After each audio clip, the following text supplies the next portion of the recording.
Hi, and welcome back to It's Not Rocket Science 5 questions over coffee. I have my coffee mug here. My guest, Brian, Yep. Coach Brian Parana, is here with me. He has his coffee with him. Espresso with some seltzer water and some oat milk.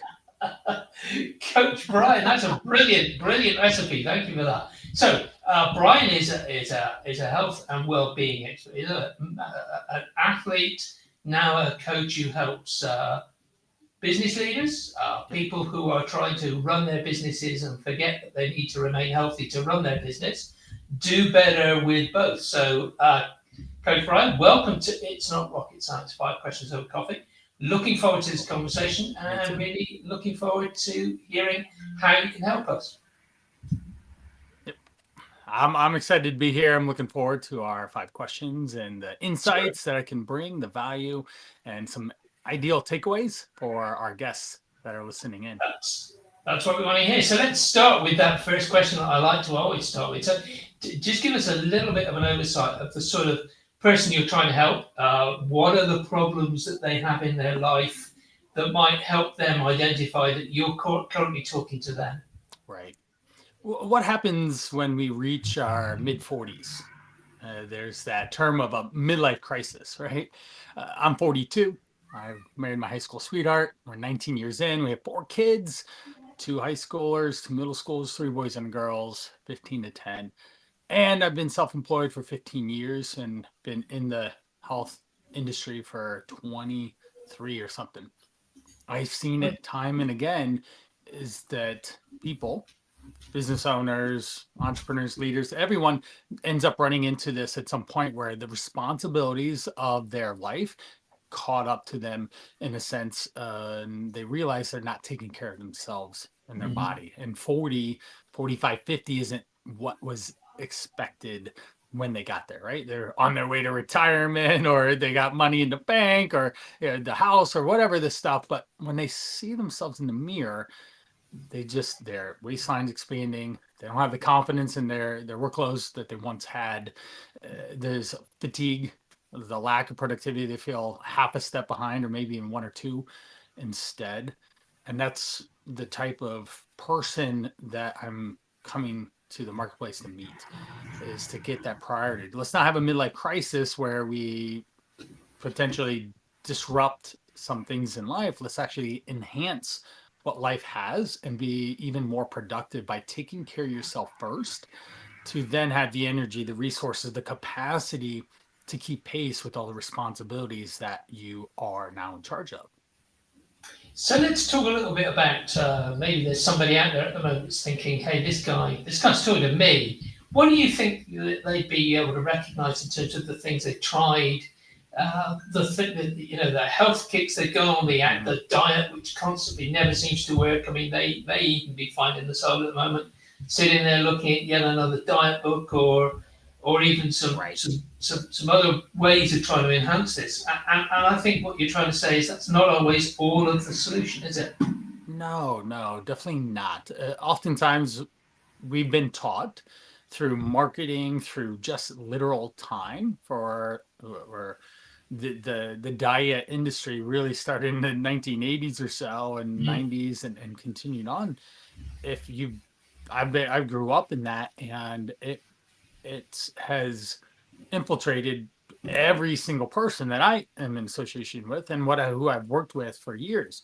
Restriction, or uh, there's these hard protocols that they have to follow. It often lines up with more of a leader type personality where they have to feel the grind, the hustle. They have things that have to be hard.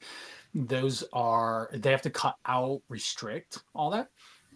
And I've been in a 5 pound weight range for decades. Obviously, it's what I do by profession, and I should look and be the part to lead those people. But with 4 kids, with self employment, with all these obstacles that just show up in everyday life, there is a way to find some balance. You have some ice cream after a kid's soccer game or after a school event, or have a small sliver of cake at a birthday party. Because, I mean, what weekend do people not have birthdays, especially if they have 4 kids or something, right? There's just always those opportunities to potentially fall off track. And then next thing you know, we'll start again on Monday. Well, Stuart, today's Wednesday or Tuesday. It's Tuesday that we're recording this.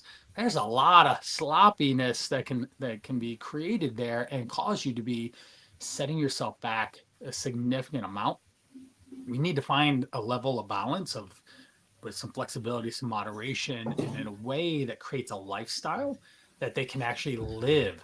What we do in 2 weeks, we do in 2 months, we do in 2 years, and finding that balance is so important. And that's where I meet people every single day.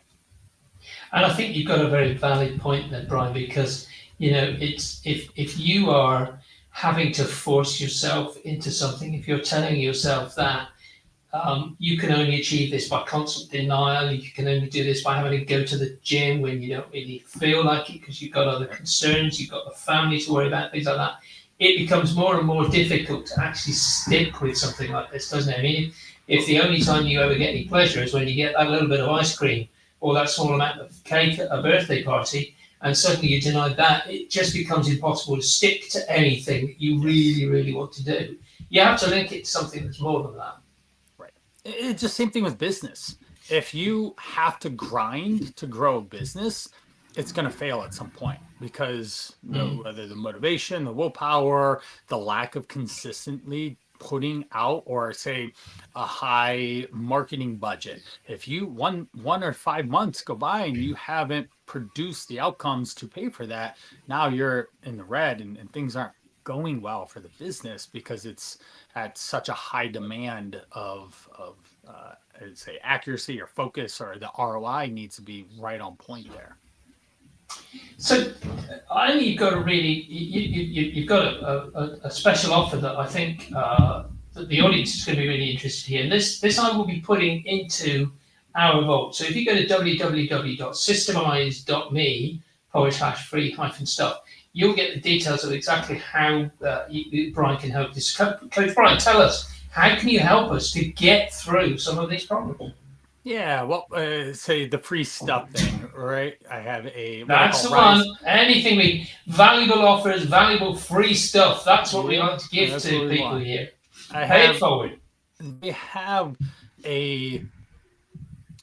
we're in the mega information, right? Maybe I could coin that, the mega information time of our lives, right? And with ChatGPT and all, you can get a meal plan, you can get a workout, you can do all these things. And what I have, my free stuff would be what I call the Rise 72. It's just a 3-day fat loss protocol that has food, that has nutrition, that has some mindset things to help reset from the brain, because it all starts here. And in that, you'll get step-by-step specific things that we know and we've heard so much, but the point is it has to be done. So whether there's email accountability, there's actual text engagement with me as well. If you do get the free thing, the Rise 72, you'll be able to have some level of accountability. And that's what I want to bring into my world to others, is create an experience, a transformative experience, not just, hey, here's the meal plan that you're supposed to eat, but it's got to be more, because one of the two things, I'm busy.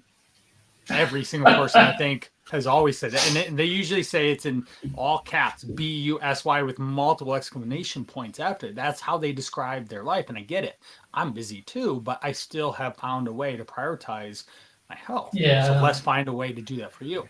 The other thing is that they're busy, and they always want to just jump in with both heels in a sense, and we have to find the small little pivot points to again create that sustainability. And through talking with thousands of people over the last 20 years, so many conversations, we need to be able to do the things that we already know we need to do.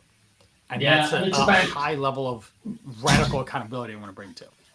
Yeah, and it's about finding that way of, as you say, prioritizing, using triggers. One of the things I've often heard that one of the great ways of sort of building building this sort of thing in, as you're talking about mindset, is linking it to to pleasure. Yes, you're going to go for a run, but you're going to go for a run in the outside and listen to your favorite podcast or whatever. Exactly. Listen to this podcast, Listen to obviously. Stuart.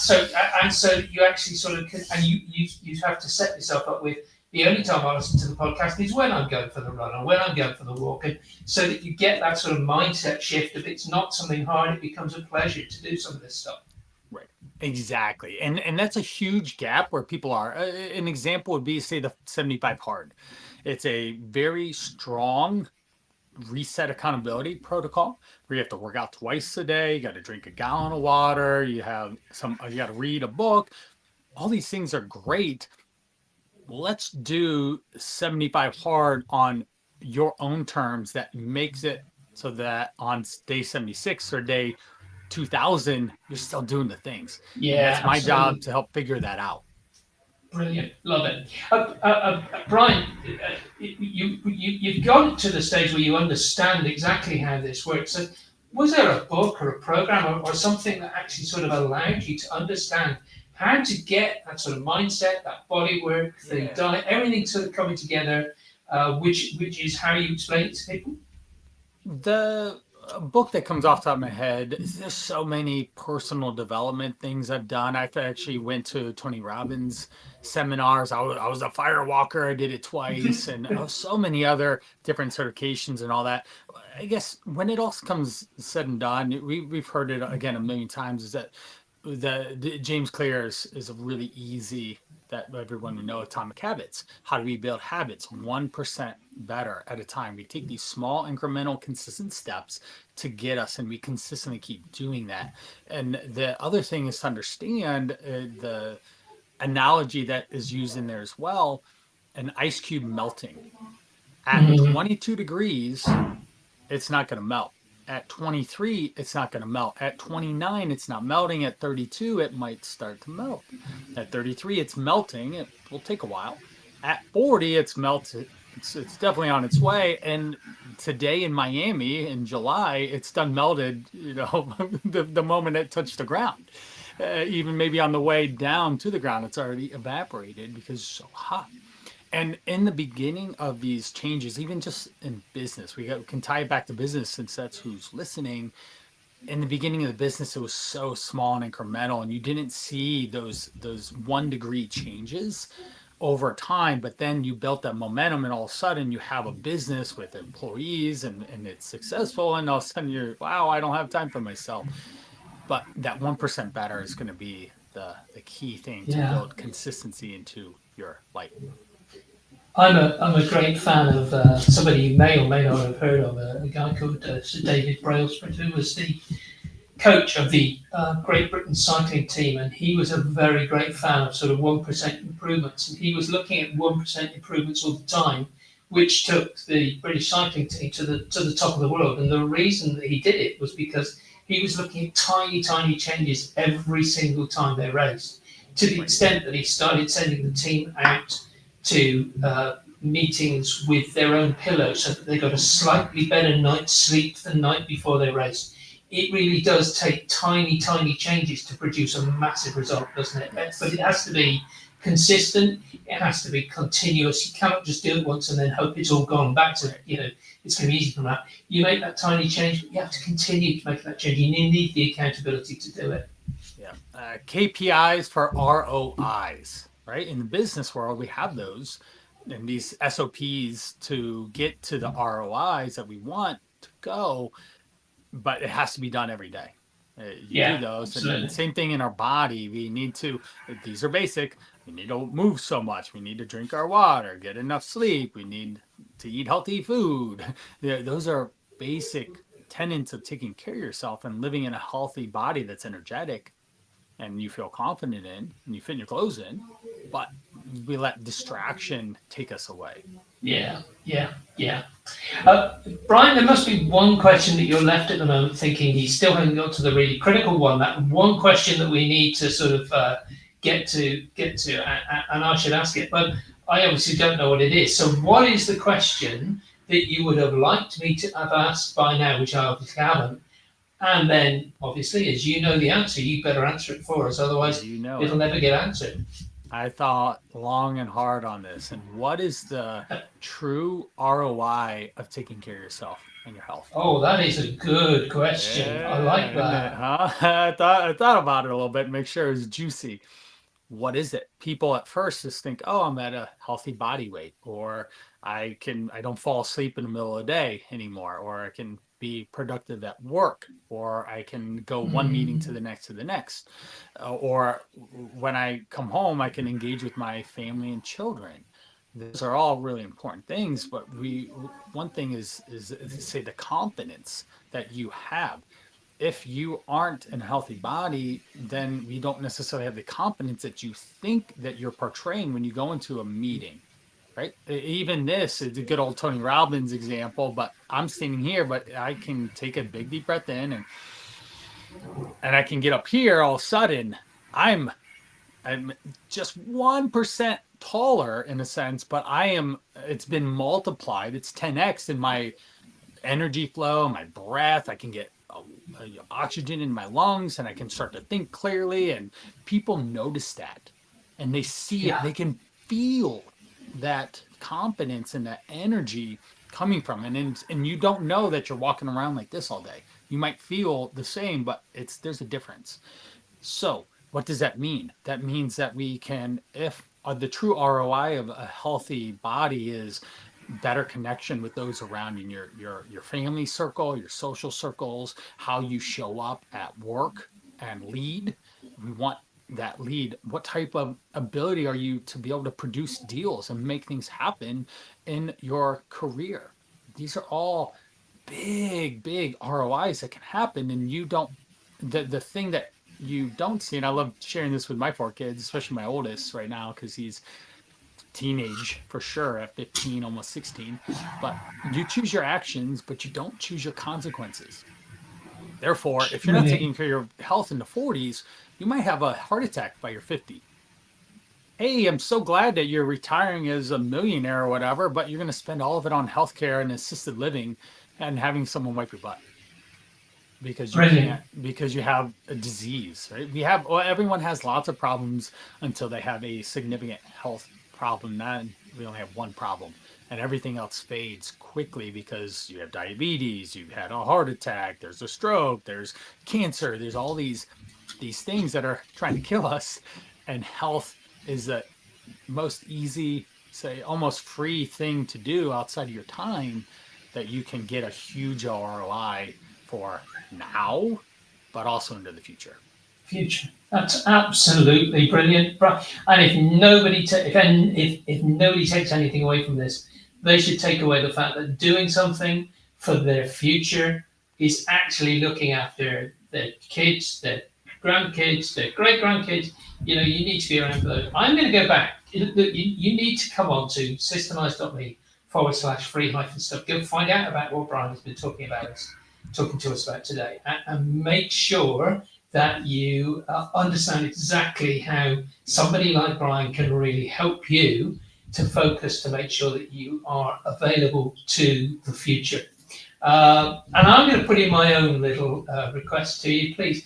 I send out an email just once a week with who's coming up on the podcast, and you can come on and watch the live stream, ask questions if you want to. Please come onto the newsletter list. You go to systemize.me/subscribe, and that gets you onto the newsletter list, and you'll get an email just enabling you to listen to such brilliant advice from people like Coach Brian. Brian, thank you so much for spending a few minutes with us. Really appreciate you taking the time. And if I take anything else away from this, I'm going to go and find a way now of going back out for a cycle ride, which is something I haven't done for a while, and that'll help me to sort of just live a little bit longer. Yep. So, wrapping it up, I have the free thing that I'll be giving with Stuart is the Rise Yeah, 72. It's a 3-day fat loss protocol.